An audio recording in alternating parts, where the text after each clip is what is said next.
Welcome, everyone. I'd like to welcome you to the sixth in our series of webinars hosted by Stephen Hardy and the Lightwave team. We really appreciate their support. We've had a couple of thousand people attend over the last 5 months. If you have not had a chance to see any of our previous webinars, they are viewable online. Our instructor today is Larry Johnson. Very honored to have Larry here. He's director and founder of the Light Brigade. A couple of housekeeping issues I'd like to deal with. For your convenience, this presentation will be available in about 24 hours at www.lightwave online. Last month we had a little trouble with our audio. Appreciate those who stuck through it. But that whole webinar is now live or active on Lightwave Online. We ask you to use the question box in the lower left corner of your screen to ask questions. We will probably wait till the end of the presentation to answer the technical questions about the content so we can maintain our normal flow. But if you have operational issues, tech support will answer those questions right away. I'll answer up front one question that we always get. Do we make these slides available as a download? No, we do not. There's a lot of proprietary and copyrighted material we use in our slides that we have gotten from some of our partners. So we're not allowed to download these, but you can view those going forward at Lightwave Online. Turn this over to Larry Johnson now, and we're good to go. Well, everybody, thank you for joining us today. I think you can read about the Light Brigade, and if you've attended any of our courses or distance learning or DVD products, that we focus on basically the staff content equipment experience. And today takes us a little further because we're going to go back in time as well as look forward. And in this case, I want to talk about specifically how we got FTTx to the point where we're at now, and then talk a little bit more about where we're going into the future.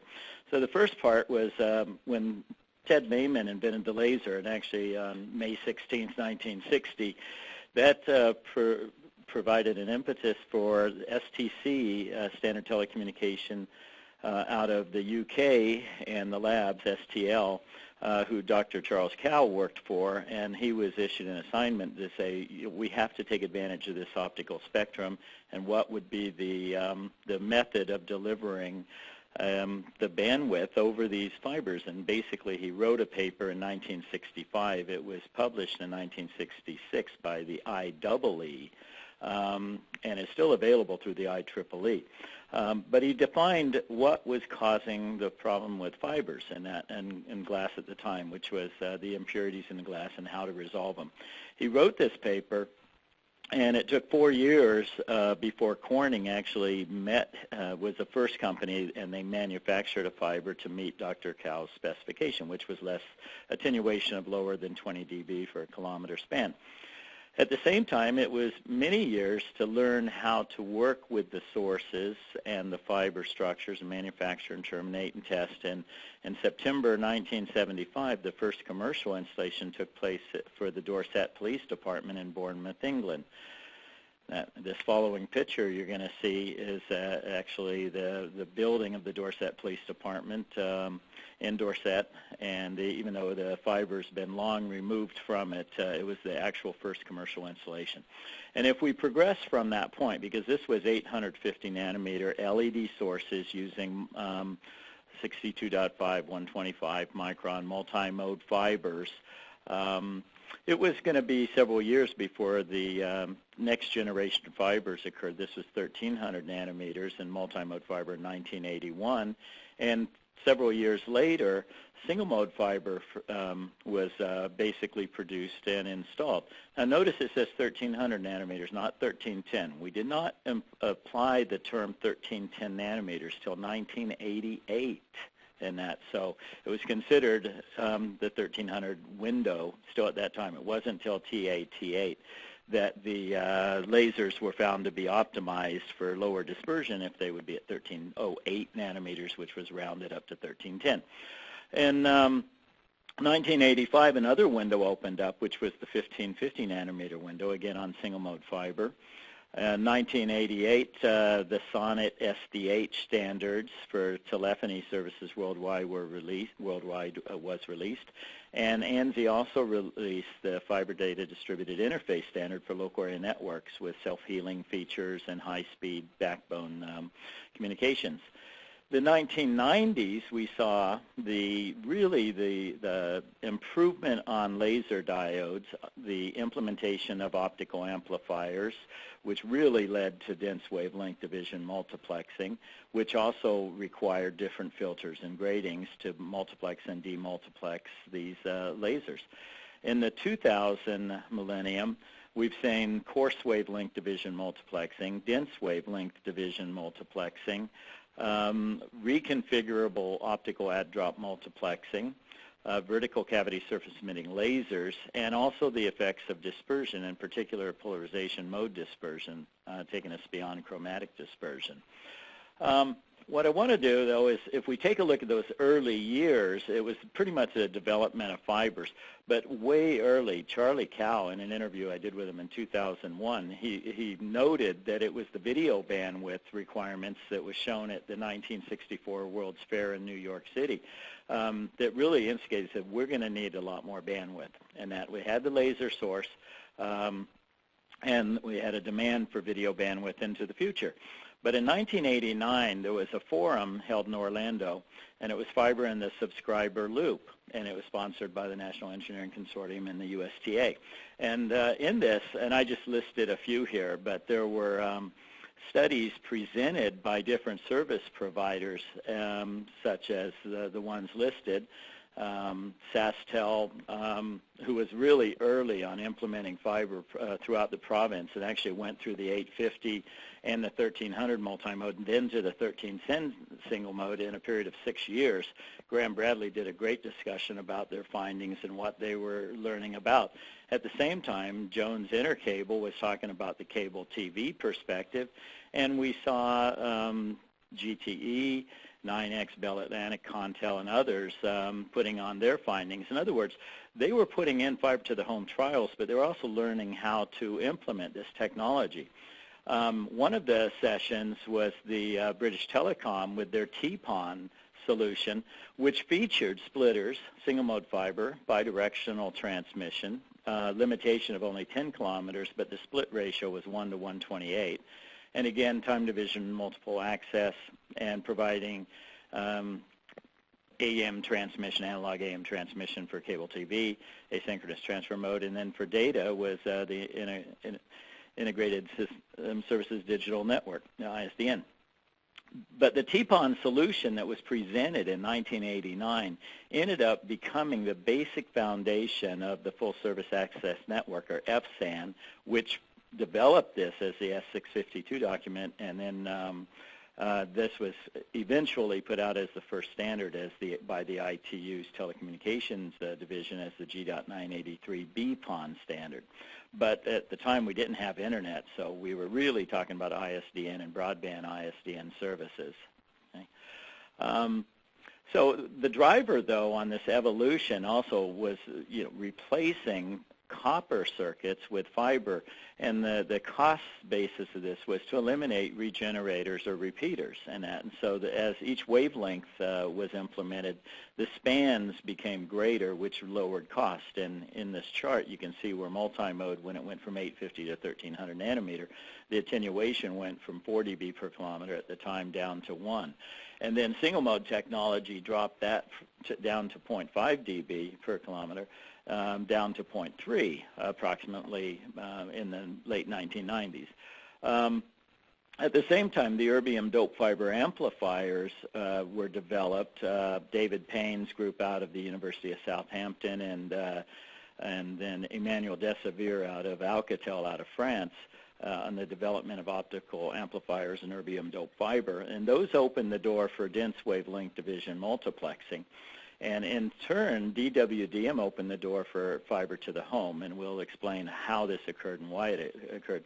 But first thing, to just talk a little about oceanic spans, is the reliability has to exist. You can't just go out and repair one of these cables, which meant that the fiber had to be stronger, the tolerances had to be greater, the redundancy in the lasers, the detectors, the amplifiers, the filters, gratings, everything had to be perfected, as good as could be done.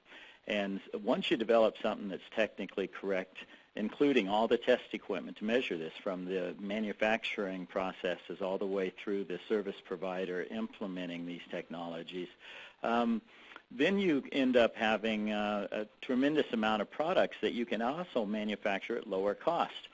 So the evolution continued, and if we looked at the dates, we saw that optical splitters were developed in the 1970s, bidirectional splitters as well. We started seeing the wavelength division multiplexing filters occurring.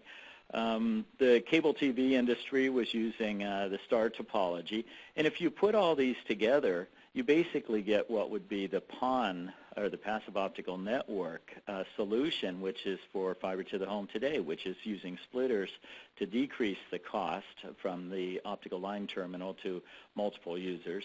The wavelength independent couplers, which are bidirectional and have symmetrical loss values. The different types of wavelength division multiplexing, multiplexers and filters used to filter DWDM are the same ones we use in fiber to the home. They're just, we don't have to have as stringent tolerances, but we can definitely lower the cost. And again, using this star topology instead of the ring or point-to-point topologies, which were more predominant in telephony systems. So the fiber to the premises evolution applied all these products, and it ended up being into the FSAN S652 recommendation, which was presented to the ITU. And so the full service access network document addressed three areas. One was fiber to the home, the fiber to the building, and the fiber to the cabinet. So some of these we could take a look at saying, well, this could also be fiber to the curb here, you know, and then take it out. So where was the fiber going to be, and where was the copper or coax going to be? But all three were envisioned very early. And then some of the protocols to the left, of course, the internet was just building up speed in the mid-1990s, and then different types of services that were expected over the systems. And so PON became a lower cost solution. Share the fibers using splitters over the star topology, transmit bidirectionally so we could decrease the fiber count, and then use proven active and passive devices. The Fabry-Perot laser is a much lower cost laser than the distributed feedback laser, so the DFB lasers were used more in the OLTs at the central offices, and the Fabry-Perot were used at the ONTs at the subscribers' facilities. The Fabry-Perot is also a less temperature-sensitive laser, so we didn't have to worry as much about cooling the laser and the wavelength drifting on us because the spectrum was so wide. At the same time, the wavelength-independent couplers or splitters were specified by the G.671 fiber optic component standard, as were the WDM filters.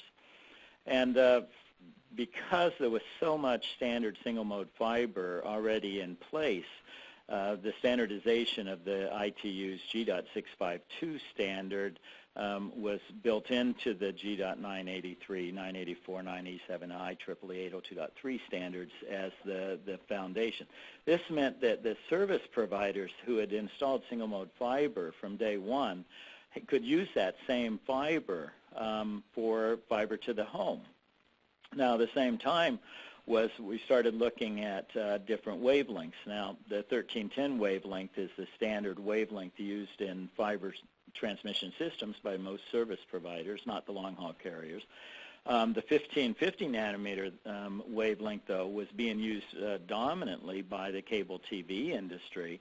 And so for digital transmission, a new wavelength assignment centered around 1490 nanometers was provided.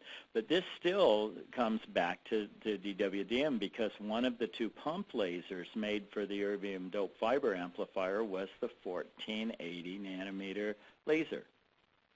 Okay. So the G.983 standard, or what's called the BPON standard, was the first official standard. It was released in 2001. It was based really on ATM cell transmission using SONET and SDH transmission.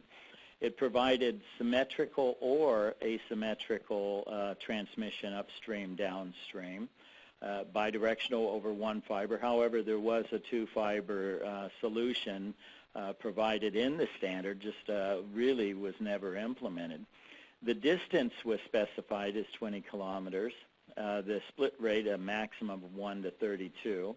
They standardized the G.652 fiber and defined the wavelengths using the basic band, which was specified in the G.692 standard from 1480 to 1500 nanometer for downstream. We just normally will specify the center wavelength when we talk about these, are 1490, but this wavelength was actually used for any downstream transmission.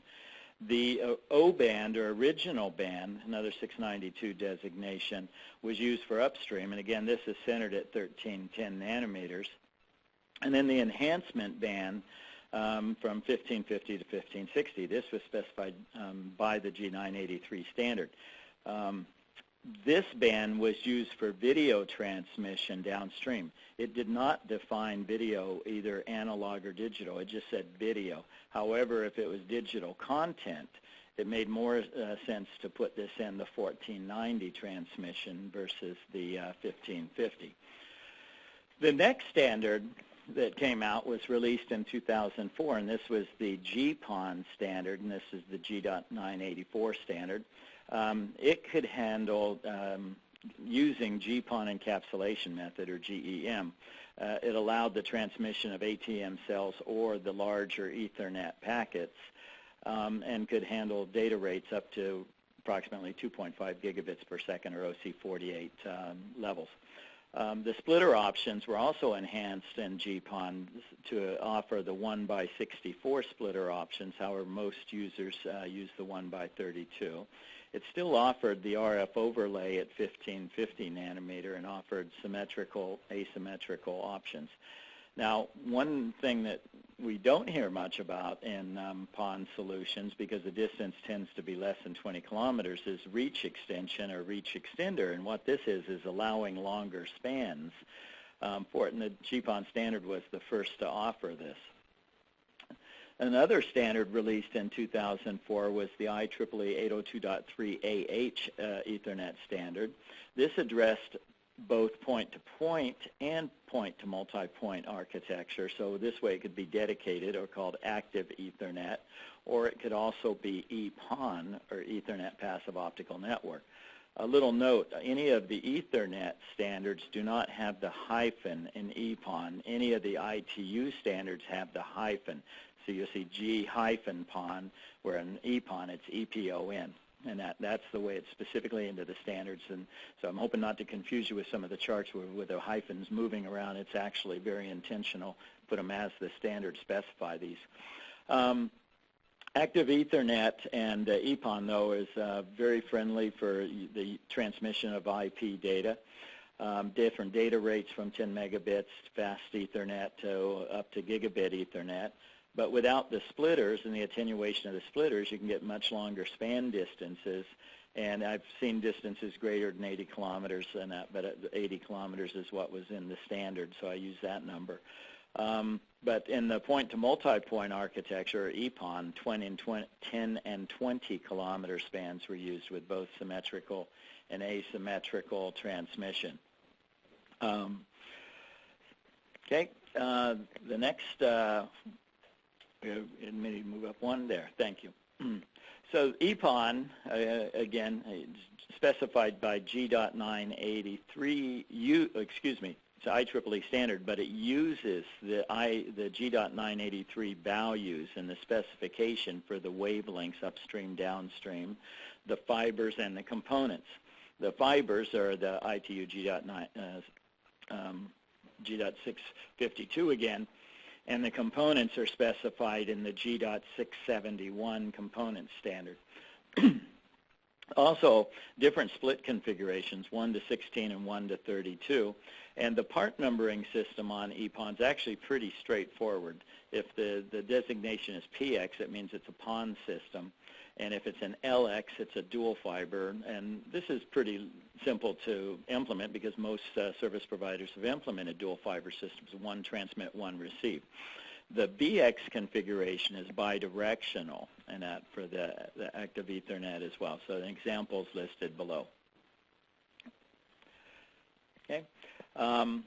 Another implementation is the RF video overlay. This is using an external WDM.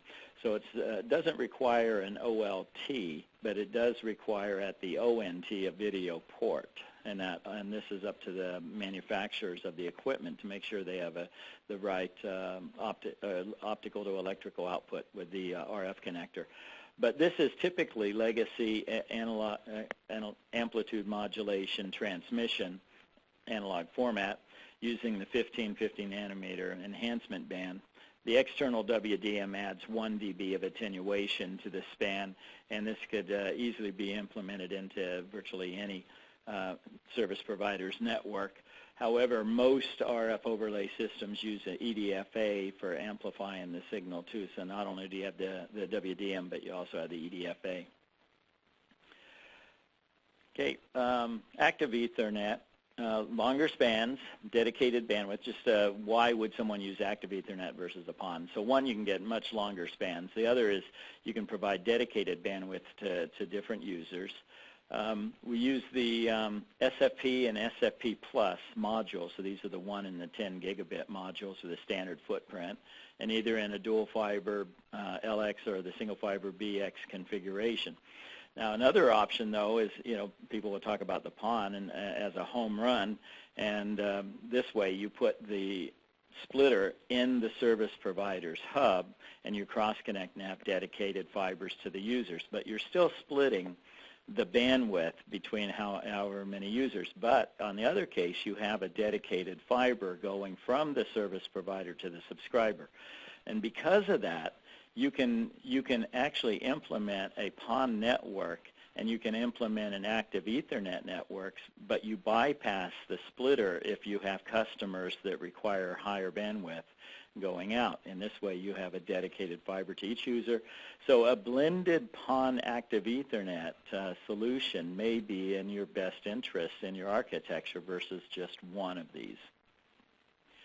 So the evolution takes us from where we started off with the legacy PON based on the S652 document by FSAN, and this includes the BPON and the GPON from the ITU, and the EPON standard from the IEEE. Now, at the same time, the cable TV industry created a standard through the Society of Cable Television Experts, the 174 standard. And this is radio frequency over glass, or called RFOG. And RFOG can coexist with these other standards as well. That.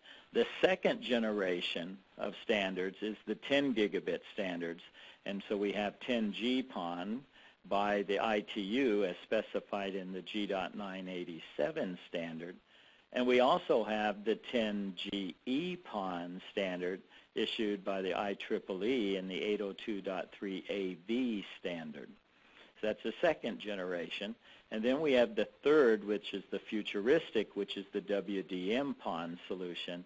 And there's next generation and the XG PON too, and we'll talk about these. Okay.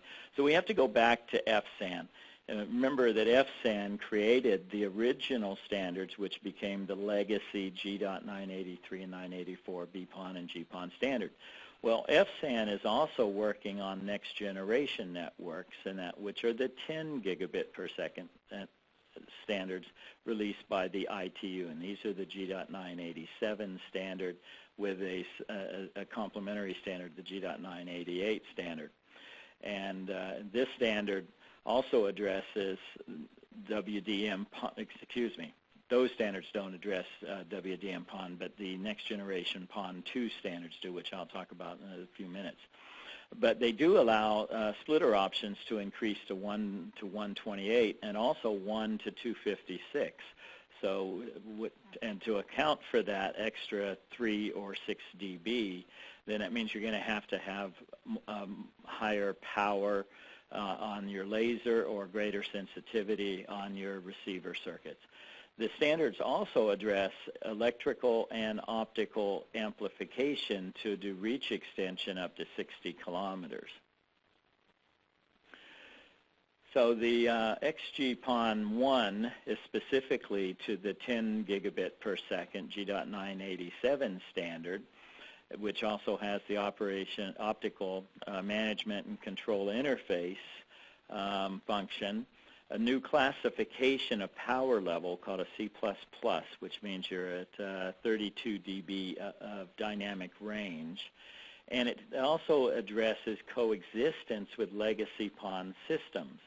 This means that you can have an existing GPON system and you can adapt over to a 10G PON system, but because they would be operating at the same wavelength, they wouldn't operate. So new wavelength assignments were made for 10G PON and 10G EPON and that. And this required blocking filters to make sure that we did not have any chromatic overlap with legacy systems that coexist. Now, if we go back a little bit, the O-band for transmitting upstream from the subscriber had a center wavelength of 1310 plus or minus 50 nanometers. The lower end of that spectrum is 1260 nanometers, and there's a problem at 1260 nanometers. And what it is that's the cutoff wavelength for most G.652 fibers. In other words, this is where the single-mode fiber transmits as a multi-mode fiber if your source is below that. So what it required was a little more attention to detail. So one, we had the sliver spectrum, 1260 to 1280 nanometers, that the new 10G systems would have to operate in upstream from the subscriber back to the service provider. At the same time, we didn't want to interfere with those 10G systems, so the G.984.5 standard that came out with GPON addressed a reduced band spectrum that would use the distributed feedback laser so that we wouldn't have to worry as much about the spectral width of the source and the spacing. They could be more selective, and these were designed to operate in the 1290 to 1330 nanometer region. So if you're buying ONTs to this at this time, or you're in the future going to buy ONTs, you really want to make sure that the optical spectrum stays away from 1260 to 1280 nanometers, because that's the spectrum assigned for 10 gigabit operation. And if you're going to be operating over the same fibers, and you have, say, 32 subscribers out in the ODN, or the PON service area, you don't want to be going out with a wavelength meter and having to check every ONT to make sure that their spectrum is correct, and that you'd rather be making sure you specify that legacy ONTs are operating either in the reduced band by the spectrum or using a DFB laser, which is more expensive. You'd rather be in just the reduced band. Anyway, it's a little note that was addressed in the next generation was this coexistence. And the term coexistence is very critical to remember, because it allows organizations that are already implementing PON networks to migrate to a 10G solution by operating at different wavelengths. And in this case, the upstream wavelength would be upstream wavelength would be 1260 to 1280 nanometers, and the downstream wavelength would be 1577 nanometers. And so you can see here on the chart the upstream transmission systems that are defined, the guard band and the blocking filter creating a 10 nanometer window, and then the enhancement band, the 1290 to 1330 using the legacy GPON. That's really where we'd like the ONT upstream transmission to occur, not the 1260 to 1360 specified. And that these were all specified, but there was considerations taken to this future migration path, and when the GPON standard was established. The FSAN documentation does better as it's guiding and writing these recommendations, again, which already have become the G.987 standard. The downstream transmission, we have to deal with the legacy 1490 nanometer for digital transmission. We still have the RF overlay at 1550, 1560, but the new digital transmission would be the 1577 nanometer wavelength. Okay. And another feature of this, the G987 again, was to enhance the reach extension while at the same time increasing the splitter counts. And this meant that to accomplish this, we ended up having to introduce a new classification of power levels, and this was the Class C++ card with a 32 dB dynamic range. Also, because of the modulation requirements at 10 gigabits per second, is it required the distributed feedback laser in both the OLT and the ONT, where before we could get away with the Fabry-Perot laser at the ONT. Now, just to make a little point here, there are manufacturers of Fabry-Perot lasers at 10 gigabits per second, but they have not been defined yet as the specific type, and this would be a multi-longitudinal laser used. So it is specified in the single longitudinal laser, which is the DFB types. The other was if you're interpreting the standard, there are different classifications where before we'd say Class A, Class B, Class C, and they also started, they being the ITU, starting to use the terminology nominal classes. But at the same time with the term nominal classes, they're also providing the cross-reference to the A, B, and C classes. And as you can see, there's also work still being done in the standards bodies for future study. So the IEEE also has a 10 gigabit per second PON solution, and now we're going to, again, symmetric, asymmetric needs. Wavelengths are matching up with the G.987 standards. However, there is no RF overlay in the 10GE PON standard. That doesn't mean that a manufacturer cannot provide an external WDM and at the same time at an ONT have the capability of dropping AM signals off through an F connection at the subscriber's facility. At the same time, the same standards backwards compatible with EPON, just as the 10G PON was with the GPON standards. And again, designation for 10 and 20 kilometer span reaches. Loss budgets ranging from 20 to 29 dB and defined in three categories as low power, medium power, and high power based on the distance and the split ratio. The next generation FSAN task group definitions is to come up with the next generation PON 2 and standard, and this is called disruptive PON. And so in other words, it's not designed to coexist with any of the legacy or even the 10G systems. It's a high-speed time division multiplexing system. It incorporates coarse wavelength division multiplexing and DWDM technologies. It can also be optical frequency division multiplexing can be included. There's multiple WDM options to provide services to the end users. So the applications are going to vary. The split potentials increase again to 1 to 128 and 1 to 256. And of course, this requires higher power levels. Also, there's considerations for power-saving functions, and these are to, one, have the battery life increase from 4 to 8 hours as a minimum level, but also to address issues called power shedding, dozing, deep sleep, and fast sleep. In other words, that when the ONTs, when there's no signals coming upstream and nobody's addressing downstream, it basically either shuts down or lowers its power consumption. And if you take a look at this for all these devices over hundreds of thousands or millions of locations in the future, it can add up to a substantial amount of power savings. Also, the G.988 standard, the OMCI functions have been added. However, this may not be a G.988 standard. It'll probably have a new function. But these will address basically only the ONT, and it's being defined as a flexible ONT, and it will deal with performance, configuration, fault management type functions. So future options also exist for using CWDM and in routes, and already many users implement CWDM in feeder and distribution routes just because of fiber exhaust and so forth, and the fact that it's much lower cost than a DWDM technology.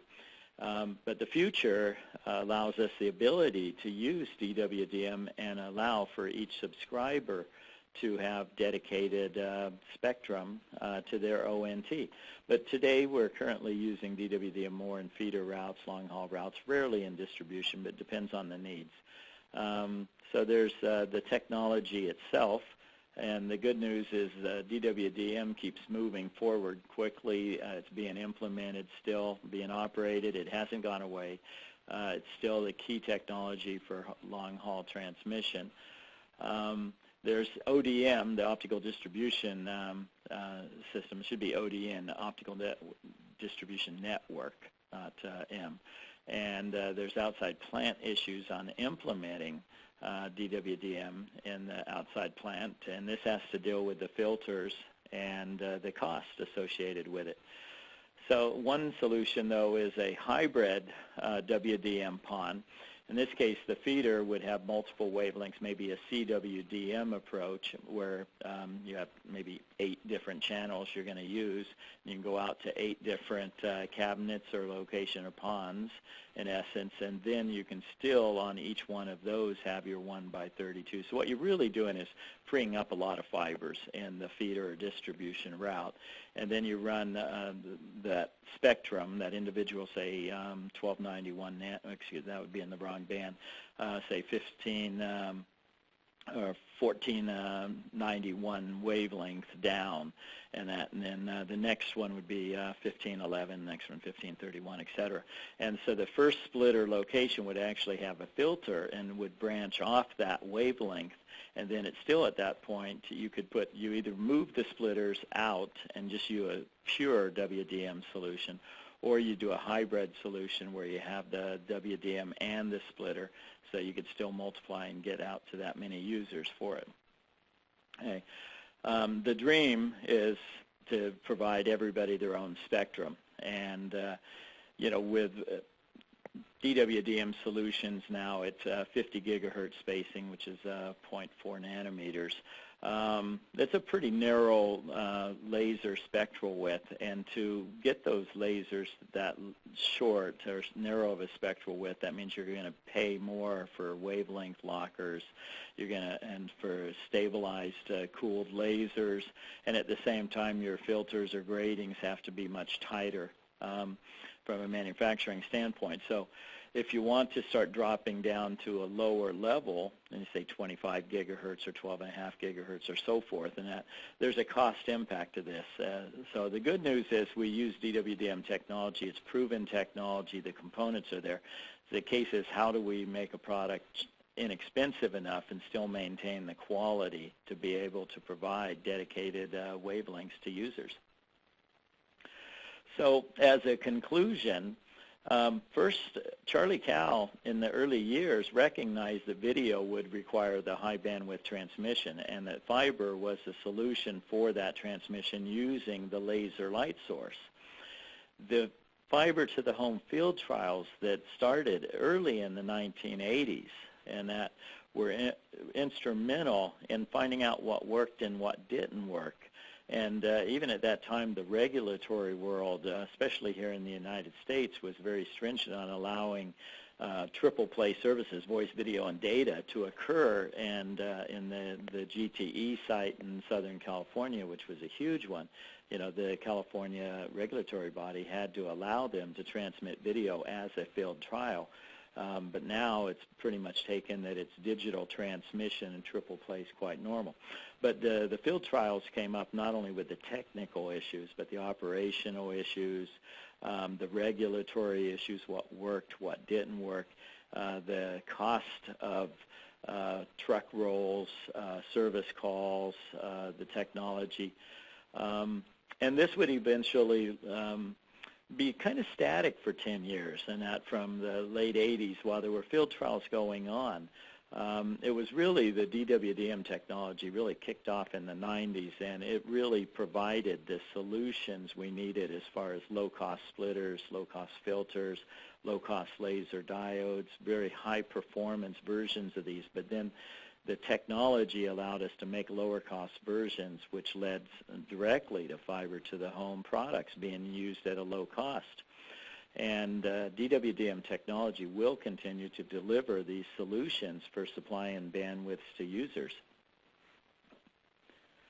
So we do have a question-and-answer period, so I'm just going to cover over some of the end and just talk a little bit about our next webinar on FTTx, where I really want to go more into depth on the active and passive devices and how they're used in these different systems, and also just a little sales pitch here from the Light Brigade is most of this content came from our Certified Fiber to the Home Professional and our online CFHP courses. We also have a course for the FTTx for installers and planners. And at the FTTH conference next month, we're going to announce a new course. You can also, if you have specific questions I'm not able to address them here in the question-answer side, you can email me, Larry@lightbrigade.com, and I'll get back to you. So let's see if I can see some of the different questions that here. Okay. Okay. So the OMCI channel allows vendors to lock the OLT and ONTs in a closed system. Do you think the industry will eventually move toward an open PON system with third-party ONTs? Good question, and I'm not sure I can answer it black and white. You know, there's a case where what we really need is interoperability, and the ONTs, in particular, there are ONTs that work in various PON solutions. But I would have to look more at the OMCI channel than G.988 standard. I take it that this question is regarding the G.988 standard. So in this case, I'd have to check and get back. But if you could email me, Larry@lightbrigade.com, I think we can probably spend a little more time and I can pull the standard and answer that question. And we'll, let's see, will optical signal noise ratio be an issue with wavelength division multiplexing PON? And that, will this need to be measured in the active network, or will simple channel analyzers be used to monitor activity to each ONT node? You know, I'm not sure I can answer this again without going into it, but you know, anytime that we're dealing with WDM, that we're going to have to deal with noise as well, and we're going to have to deal with channel spacing, wavelength locking, and assignments. So, you know, to me, it's a case of going, I don't want to say absolutely that it would or wouldn't, but my belief is that we're going to follow existing trends. Okay. Okay, a question about will active Ethernet replace GPON technologies, and is actually more economical? Maybe a couple questions here, but given the new GPON technology and CWDM and DWDM and other related technologies, do you see active Ethernet pushing GPON out of the marketplace?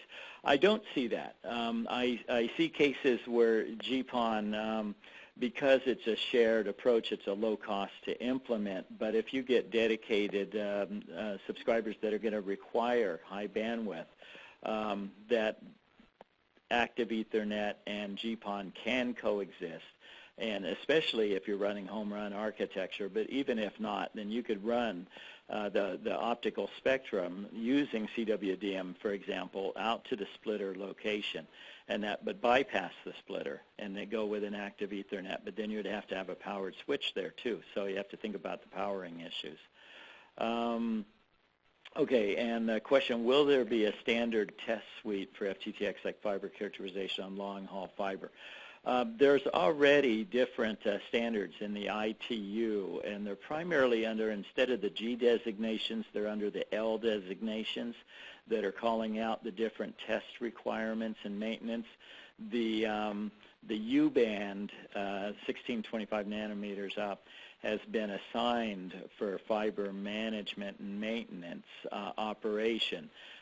So these are being addressed primarily by the ITU. I have not seen much activity in the IEC and I haven't seen it in the IEEE, and I would have to check in the TIA. But there is activity in testing taking place, and as the data rates go higher, we're going to see a lot more. I believe we're going to see, besides bit error rate testing, we're going to see more eye pattern usage, migrating from the manufacturers out to the service providers as well. Okay. Question, is market demand growing faster than the skill level of the installers? Or in other words, are there enough contractors, installers? There's definitely a need to provide more education and training here, because the PON systems in particular require more expertise. Testing through a splitter requires an understanding of OTDRs and how to program an OTDR. There's more return loss and reflectance testing than in legacy systems. There's also the troubleshooting and the activation disciplines are different on fiber to the user installations. And at the same time, because the cables, drop cables, are totally different than our conventional loose tube cables. They're oval. The splice closures have to be dressed differently. So there's a lot of issues that have to be addressed in the education side. And then there's the fact that the installers are performing multiple roles, where before you would have one type of installer doing one task and another. And here we end up having installers doing powering. They could be doing low voltage category 5, 6 type wiring internal to a home structure. Troubleshooting's more unique as well. So yeah, definitely going to be challenges from the contractor installer perspectives, and certification requirements. There's already certification from the ETA. Their fiber optic technician outside plant certification is a great example of that, the FOT-OSP. Okay, when do you believe that wavelength per user will become cost effective as an alternative for PON solutions? And you know, here again, this goes down to the component level. We have really, while we have DWDM technology, we have got to be able to get the optical components down to a cost that, and this is predominantly the source and the filters, down to a cost that's affordable to provide that. And either it's going to come from the active and the passive device world.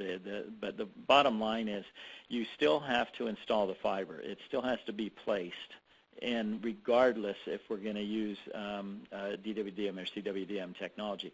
But I want to go off a little bit here, because DWDM technology was really based on using the G655 non-zero dispersion shifted fiber, not the G.652 fiber, standard single mode fiber, which means that the dispersion impact of using a G.652 has to be addressed again, and this will impact the spectral width of the source much more than it would any other element in the system.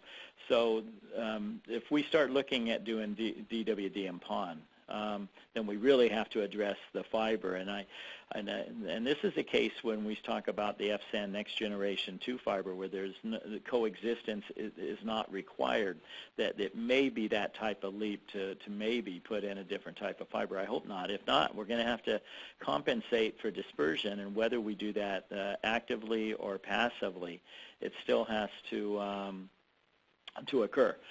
Another question, I think optical LAN is a great example of how FTTx has come first outside ONTs for FTTx, then indoor ONTs for the premises, and now we see the optical LAN based on GPON serving whole buildings and campuses.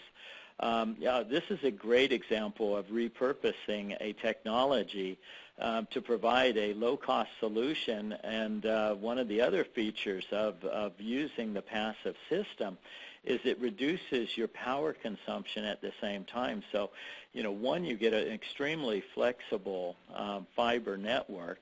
You can share that network and run up to very high data rates on this.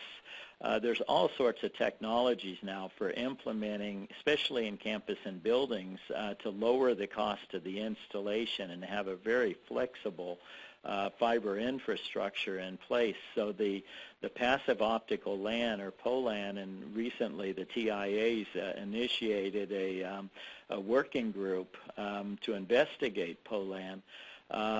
And I think this is going to be a big and dominant trend. And if I was a campus or building user, I would rather take fiber directly to the user than to go through a hybrid configuration with copper. You're building forward, and forward is bandwidth, and the POLAN solution provides that directly to the user. Okay. Well, it looks like this is the end of the questions for today. I hope I caught them all. I'm kind of the co-pilot here on the audio side while I have an operator, so if he scanned over a question, I will see him later. But we really look forward to the next few sessions as we extend more on the FTTx subject matter. And the next one will be the last Wednesday of the month in September. And it's going to address the active and passive devices used in these systems, including the more enhanced future systems. So I'm looking forward to this. I hope you join us next time. Thank you very much for attending.